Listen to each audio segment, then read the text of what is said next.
Oiê, eu sou a doutora Rafa Matana e hoje eu vou compartilhar aqui com vocês um estudo super legal de um tratamento que vem elevando o nível dos resultados da região das olheiras, que é o PDL-LA. É isso mesmo, o ácido poli-D-L-lático. É o que você ouviu, tem um D a mais aí no meio que transforma completamente essa molécula, tá? Então vamos lá, presta atenção aqui comigo para não sair injetando Sculptra na olheira das pessoas e falando que aprendeu por aqui, viu? Porque o PDL-LA é uma molécula com uma conformação diferente do ácido polilático, tá? E o que torna ela, então, um tratamento que é elegível para a região das olheiras, ao contrário do PLLA. Você sabe bem que a região periorbital é um dos maiores desafios que nós enfrentamos aí na harmonização facial. Nós temos uma região que tem uma pele extremamente delicada e diversas estruturas vasculares importantes, né? Então a região da pálpebra se torna um desafio por conta do seu processo de envelhecimento, que vai acontecer aí em diversas camadas, o que faz dela uma região extremamente difícil de se tratar. Por muito tempo, então, a gente teve o ácido hialurônico como a grande única alternativa para tratar a região da calha lacrimal, para a gente eliminar aquela profundidade da região das olheiras, né? Mas uma profundidade exagerada e a pele extremamente delicada torna muitas vezes esse procedimento inestético, já que o ácido hialurônico pode ficar evidente, deixando aquele aspecto mais azulado aí do efeito Tyndall, ou até mesmo uma pele mais escurecida. E também o ácido hialurônico acaba agregando muita água depois de injetado e pode tornar aí mais passível o aparecimento daquelas bolsinhas. Então o ácido hialurônico hidrata e aí o paciente acaba tendo aquela temida bolsa como consequência. Então, apesar de ainda ser o material de escolha, ainda ser o nosso padrão ouro aqui no Brasil, atualmente o ácido hialurônico apresenta algumas desvantagens. E por isso a ciência vem buscando cada vez mais trazer inovações, trazer novos materiais que possam preencher essas lacunas, né? E hoje a gente vai analisar juntos esse estudo científico aqui, que investiga e relata toda a eficiência e segurança do PDL-LA. Tá? E nós estamos aí falando de um produto que é comercializado através do nome Juveluc, que inclusive teve muitos insights no AMWC e foi um dos produtos premiados dessa edição agora de 2025, tá? E esse artigo vai analisar especificamente a aplicação do Juveluc para deformidades aí da calha lacrimal, do nosso tear trough, especificamente nas mulheres coreanas. Já que o Juveluc é um produto aí que tem a sua origem de fabricação lá em Seul, na Coreia. Então, antes da gente discutir os resultados, é importante lembrar que as alterações da calha lacrimal são muito variadas, né? E vão impactar significativamente na estética dessa região. Então, o envelhecimento da pálpebra envolve a perda de gordura, né, no subcutâneo, um afinamento da pele dessa região, além das alterações ósseas e do deslocamento dos compartimentos de gordura, então, em direção inferior e medial. Então, todos esses fatores associados, eles vão se manifestar clinicamente em deformidades da tear trough ou da calha lacrimal, né, nas nossas depressões infraorbitais, ou como muitos pacientes chamam de olheira. Também a gente pode ter o edema nessa região e a gente pode também ter a separação desses coxins de gordura, formando o famoso sulco nasojugal. A combinação de todos esses fatores, somados à extrema delicadeza da pele nessa região, a proximidade que nós temos de estruturas vasculares importantes, torna o tratamento da região das olheiras um tratamento especialmente desafiador quando a gente fala em preenchedores injetáveis, né? E é por isso que novos produtos, novas alternativas são objeto de estudo, né? E a ciência vem buscando desenvolver novos produtos que possam aumentar a eficiência e também a segurança desse tratamento. E um exemplo disso é esse estudo que nós vamos discutir hoje, onde ele investiga o uso do PDL-LA Então, de novo, eu vou pedir para você prestar atenção aqui, porque nós não estamos falando do polilático que nós já utilizamos, mas sim de um novo produto, tá?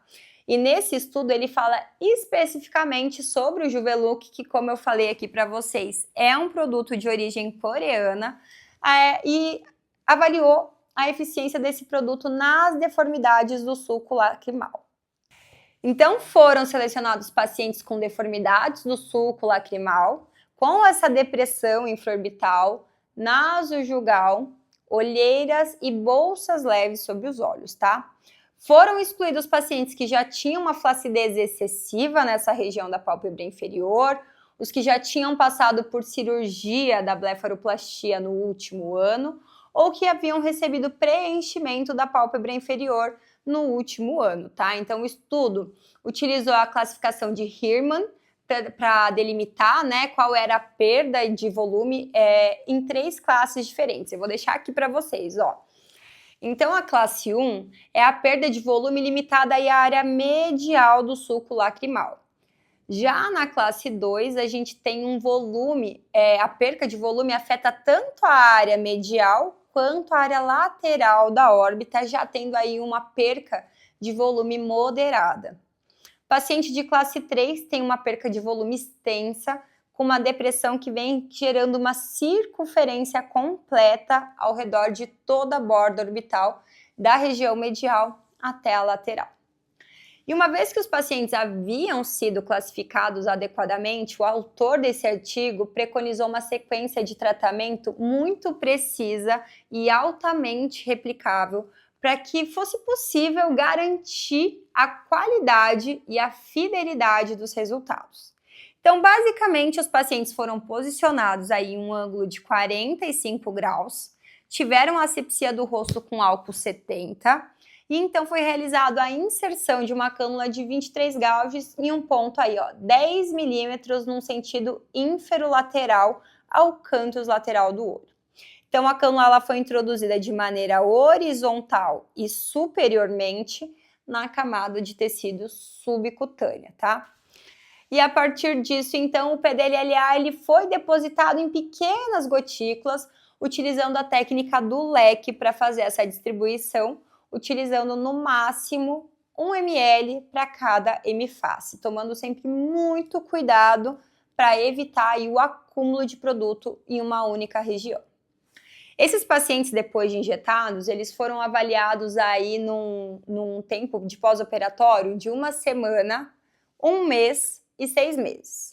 E eles foram reavaliados aí segundo a mesma classificação de Hirman. E todos os pacientes melhoraram a classificação, então saíram de classe 3 para classe 2, de classe 2 para classe 1, e os pacientes de classe 1 tiveram aí uma melhora completa do seu quadro. E todas essas melhorias, elas foram estáveis em todos os pacientes estudados no período de 6 meses após a injeção. Então, o PDLLA, gente, demonstrou várias vantagens significativas aí sobre os preenchedores tradicionais à base de ácido hialurônico. Como resultados mais duradouros, já que enquanto os preenchedores de ácido hialurônico geralmente requerem retoques um pouco mais frequentes, o PDLLA mostrou resultados sustentados por longos períodos, né?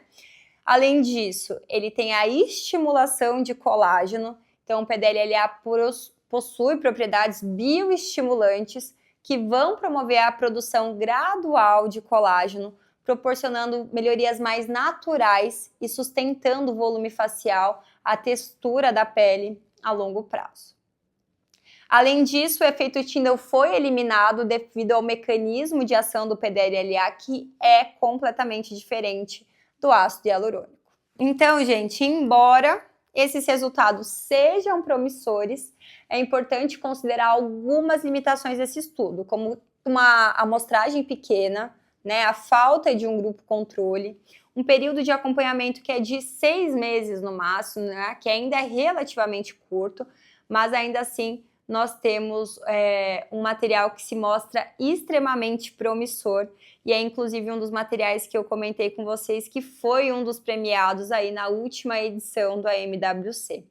Então, o Juveluc é um material que precisa ser reconstituído para fazer a sua injeção. E a recomendação do fabricante é que você faça a reconstituição desse produto utilizando aí 9 ml de água estéril para injeção. Mas no MWC eu acompanhei diversas palestras e alguns dos palestrantes fizeram essa reconstituição com ácido hialurônico, por exemplo, e alguns outros agentes de reconstituição que amplificam as propriedades do PDL-LA. Então, o pós-procedimento é muito tranquilo, tá? Mas você precisa lembrar de massagear essa região de forma suave e delicada aí por 1 minuto após a injeção do produto. E também deve orientar que o seu paciente mantenha essa massagem aí por até 5 dias após o procedimento, tá? Para garantir que não vai haver nenhum acúmulo de produto na região e que esse produto vai ter a ação esperada, tá? É muito legal ver no cenário mundial surgindo novas possibilidades de um tratamento eficaz para a região da pálpebra inferior, que é uma região de fato muito delicada, né? Então, é muito legal ver os resultados, quanto o PDL-LA tem se mostrado uma opção segura e altamente eficaz para a eliminação da tear trough, né? Com resultados duradouros e que ainda por cima estimulam a formação de colágeno nessa região. Então, com certeza, nós precisamos de mais estudos, né, com maior número de casos, um acompanhamento por um período mais longo, para refinar esses resultados, mas o PDL-LA já vem representando um avanço significativo no tratamento do sulco lacrimal e um tratamento que pode transformar a abordagem do rejuvenescimento periorbital, tá? Então, é um tratamento que já vem sendo utilizado ao redor do mundo e em breve nós esperamos receber o PDL-LA disponível também aqui no cenário brasileiro, tá? Por hoje é isso e eu espero que vocês tenham gostado do nosso vídeo. Então, se inscrevam aqui no canal para sempre receber todos os nossos conteúdos em primeira mão. Até a próxima!